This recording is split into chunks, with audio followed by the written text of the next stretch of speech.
Mheshimiwa Homera ni kiongozi wa vitendo, anayesikiliza wananchi na kutatua changamoto zao moja kwa moja. Nguvu ya maendeleo ya Namtumbo ipo mikononi mwa Mheshimiwa Homera, kiongozi wa watu kwa ajili ya watu.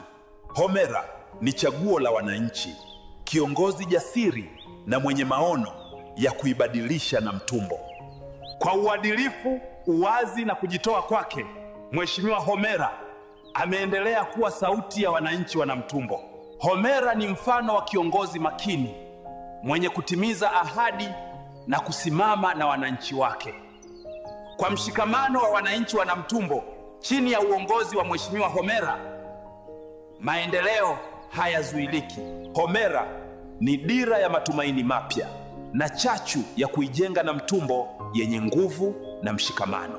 Mitano ya kishindo kwa rais wetu, mama yetu, pamoja na mbunge wetu mtarajiwa Mheshimiwa Juma Zuberi Homera.